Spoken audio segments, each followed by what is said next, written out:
Halo Bro and Sista, jumpa lagi dengan saya Ovix Gary di acara BK on the Air, 107,8 GFM Radio More Music and More Information. Kali ini saya akan membahas tentang konsep dasar pengajaran remedial, definisi, prosedur, strategi dan teknik, dan evaluasi pengajaran remedial. Biar gak penasaran yuk let's check it out now.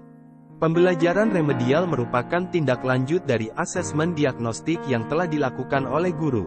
Remedial bukan mengulang tes, ulangan harian, dengan materi yang sama, tetapi, guru memberikan perbaikan pembelajaran yang belum dikuasai oleh peserta didik melalui upaya tertentu. A. Definisi. Remediasi adalah kegiatan yang dilaksanakan untuk membetulkan kekeliruan yang dilakukan siswa. Kalau dikaitkan dengan kegiatan pembelajaran, kegiatan remediasi dapat diartikan sebagai suatu kegiatan yang dilaksanakan untuk memperbaiki kegiatan pembelajaran yang kurang berhasil. Kekurangberhasilan pembelajaran ini biasanya ditunjukkan oleh ketidakberhasilan siswa dalam menguasai kompetensi yang diharapkan dalam pembelajaran. Tujuan guru melaksanakan kegiatan remedial adalah membantu siswa yang mengalami kesulitan menguasai kompetensi yang telah ditentukan, agar mencapai hasil belajar yang lebih baik. Secara umum, tujuan kegiatan remediasi adalah sama dengan pembelajaran pada umumnya, yakni memperbaiki miskonsepsi siswa sehingga siswa dapat mencapai kompetensi yang telah ditetapkan berdasarkan kurikulum yang berlaku. Secara khusus, kegiatan remediasi bertujuan membantu siswa yang belum tuntas menguasai kompetensi ditetapkan melalui kegiatan pembelajaran tambahan. Melalui kegiatan remediasi siswa dibantu untuk mengatasi kesulitan belajar yang dihadapinya. B. Prosedur. Dalam melaksanakan kegiatan remedial, sebaiknya mengikuti langkah sebagai berikut. A. Analisis hasil diagnosis. Melalui kegiatan diagnosis guru akan mengetahui para siswa yang perlu mendapatkan bantuan. Untuk keperluan kegiatan remedial, tentu yang menjadi fokus perhatian adalah siswa-siswa yang mengalami kesulitan dalam belajar, yang ditunjukkan tidak tercapainya kriteria keberhasilan belajar.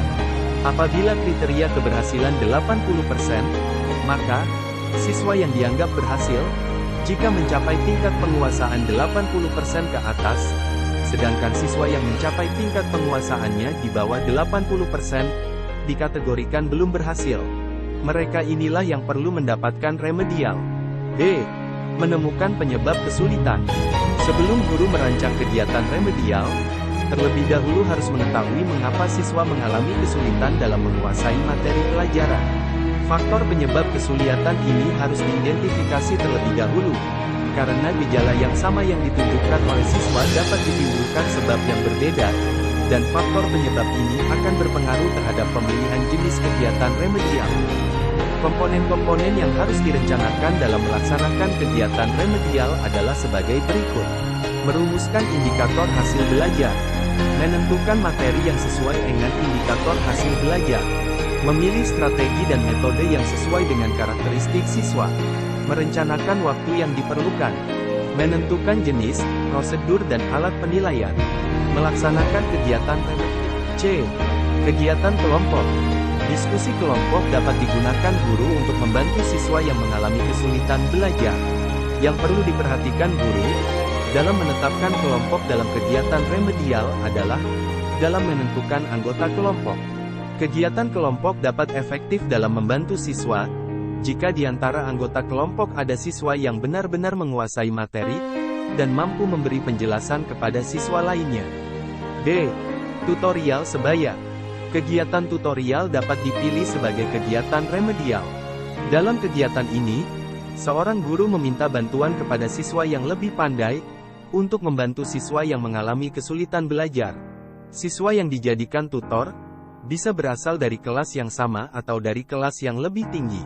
Apabila menggunakan tutor yang sebaya, sangat membantu sekali, karena tingkat pemahaman dan penyampaian tutor yang sebaya lebih dimengerti oleh siswa yang bermasalah.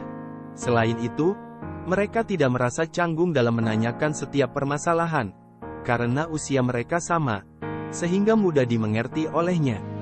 E. Menggunakan sumber lain. Guru juga dapat menggunakan sumber belajar lain, yang relevan, dalam membantu siswa yang mengalami kesulitan memahami materi pelajaran. Misalnya, Guru meminta untuk mengunjungi ahli atau praktisi yang berkaitan dengan materi yang dibahas. Misalnya, bagaimana cara mencangkok? Siswa dapat mendatangi tukang kebun yang kegiatan sehari-hari memang mencangkok. B. Evaluasi pengajaran remedial. Setiap tindakan evaluasi memerlukan adanya suatu perangkat kriteria, atau tolok ukur sebagai pegangan, cara, atau teknik pengumpulan dan pengolahan data informasi, untuk menunjukkan gambaran seberapa jauh objek yang dievaluasi itu memadai atau tidak. Oke Bro and Sista, demikian tadi pemaparan tentang konsep dasar pengajaran remedial, definisi, prosedur, strategi dan teknik, dan evaluasi pengajaran remedial, di acara BK on the Air kali ini. Semoga bermanfaat, dan jangan lupa to always keep stay tune on this channel, serta like and subscribe, biar tidak ketinggalan informasi terbaru, di acara BK on the Air, GFM Radio 107,8, more music and more information. Ofix Gary pamit undur diri, dan sampai jumpa di lain kesempatan.